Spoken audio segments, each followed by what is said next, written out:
शेतकरी नेते रविकांत तुपकर यांनी फसव्या कर्जमाफीच्या जाचाकाठीच्या विरोधामध्ये 15 जूनपासून अन्नत्याग आंदोलन केलं।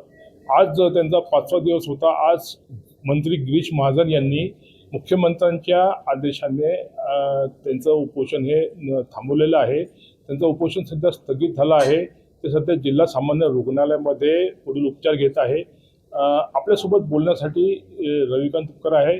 भाऊ, उपोषण स्थगित झालं आहे, तुमचं काय सांगाल? गेली 5 दिवसापासून मी अन्नत्याग आंदोलनाला बसलो होतो। मागणी ही होती की कर्जमाफीमधल्या जाचकाठी आणि निकष काढा आणि सरसकट कर्जमुक्ती करा। दुसऱ्या बाजूला हक्काचा पीक विमा जो 24 आणि 25चा आम्हाला मिळाला नाही तो मिळाला पाहिजे अशी आमची भूमिका होती। आणि अजून त्याच्याबरोबर एक 25 जवळपास 27-28 मागण्या आम्ही केलेल्या आहेत। तर आंदोलन तीव्र झालं, महाराष्ट्रभर शेतकऱ्यांनी साथ दिली।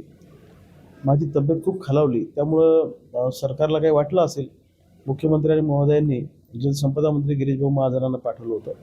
ते आले, त्यांनी सगळ्या मागण्या आमच्या समजून घेतल्या, त्याच्यावर त्यांनी पण विवेचन केलं आणि त्यांनी 4-5 दिवसात मुख्यमंत्र्यांबरोबर तुमच्या शिष्टमंडळाची बैठक होईल असं आश्वासन दिलं।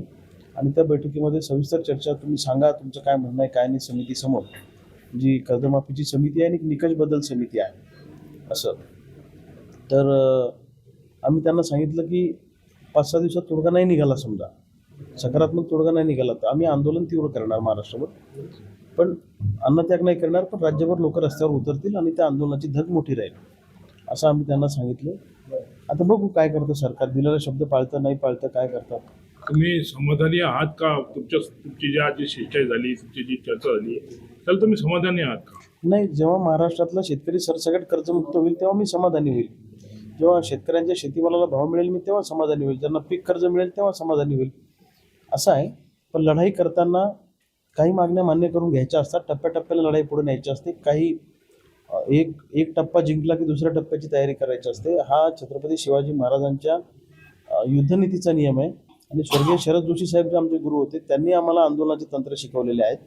त्यामुळे एक टप्पा आम्ही पार केला, तो आता या टप्प्यामध्ये काही प्रमाणात यश आम्हाला येईल आणि दुसरी लढाई आमची पुन्हा चालू आहे। तुम्हाला गिरीश महाजनांनी सांगितलं की पुढील चर्चेसाठी शिष्टमंडळ हे मुंबईमध्ये मुख्यमंत्र्यांसोबत जाणार आहे, कधी जाणार आहात तुम्ही?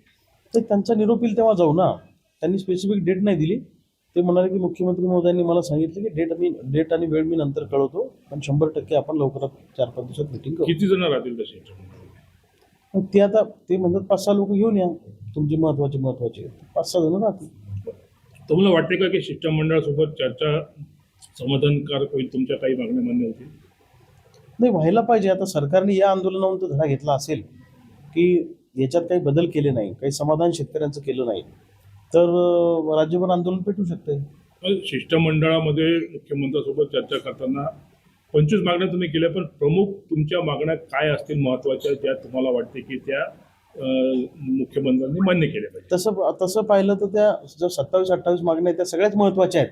त्यातली एकही मागणी कमी जास्त अशी लेखण्यासारखी नाही आहे। त्या प्रत्येक मागणीवर सविस्तर चर्चा होईल। पण आज जे शेतकऱ्यांना वाटतं की आज कर्जमाफीमध्ये शेतकरी थकलेले कर्जमाफीच्या आशेवर राहिल्यामुळे NPAत गेले, नवीन पीक कर्ज मिळत नाही ना आता लोकांना, त्यामुळे सरसकट कर्जमुक्ती पाहिजे, फसवी योजना नाही पाहिजे आणि 24चा आणि 25चा विमा पाहिजे आम्हाला। त्याच्याबरोबर DAPचं खत आहे, युरियाचा प्रश्न आहे, पीक कर्जाचा प्रश्न आहे, अजून अनेक प्रश्न आहेत। असे प्रश्न घेऊन आम्ही भांडत राहणार आहे, तिथं मिटिंगमध्ये मांडू। त्यांच्याकडून काही सकारात्मक उत्तर आलं तर आनंद आहे, नाही आलं तर रस्त्यावर उतरू पुन्हा। तुम्हाला असं वाटत नाही की आज गिरीश महाजनांनी म्हणजे आंदोलनकर्त्याच्या तोंडाला पाणी पुसली आहेत, त्यांना जर काही आश्वासन द्यायचे असते त्यांनी काही आश्वासन आज दिले असते, काही मागण्या? असं आहे, तो अधिकार बाकी कोणाला नाही आहे, ते सगळं मुख्यमंत्री पाहतात।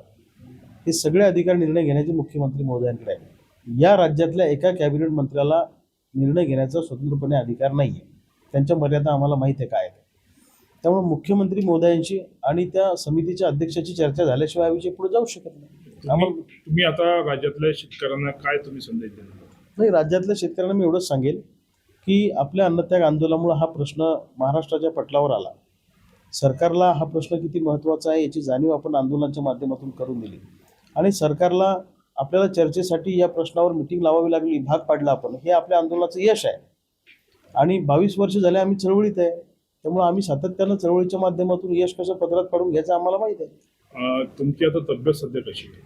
माझी तब्येत डाऊन आहे. ॲक्च्युली मी बोलत जरी असलो असा, दिसत जरी असलो असा, तरी माझं किटोन्स वाढलेले आहेत भरपूर प्रमाणात. किडनीवर मोठा परिणाम झाला आहे आणि ब्लड शुगर जी आहे ब्लडमध्ये ती फार कमी आहे माझी, अजून ती वाढत नाही आहे. त्याच्यानंतर मला इन्फेक्शन झालेलं आहे शरीरामध्ये, WBC माझ्या खूप वाढलेल्या आहे. असे अनेक कॉम्प्लिकेशन तब्येतीमध्ये झालेले आहेत, बऱ्याच अवयवांवर परिणाम झालेला आहे. आता उपचारासाठी तुम्ही बुलढाण्यात राहणार की कुठे जाणार? मी तर सिव्हिल हॉस्पिटललाच आहे ना मी आता डॉक्टर काय सांगतात काय नाही. त्यांनी जर म्हटलं की अजून तुम्हाला मोठ्या स्पेशलिस्टला जावं लागेल तर मग ते म्हणतील तसं तर करू आपण. नक्कीच हे होते शेतकरी नेते रविकांत तुपकर, ज्यांची तब्येत प्रचंड खालवलेली आहे आणि आज मंत्री गिरीश महाजन यांच्या शिष्टाईने त्यांचं अन्नत्याग आंदोलन हे स्थगित झालं आहे. पुढील मुख्यमंत्र्यांसोबत चर्चेसाठी त्यांचं शिष्टमंडळ हे मुंबईला जाणार आहे. लोकशाही मराठीसाठी संदीप शुक्ला, बुलढाणा.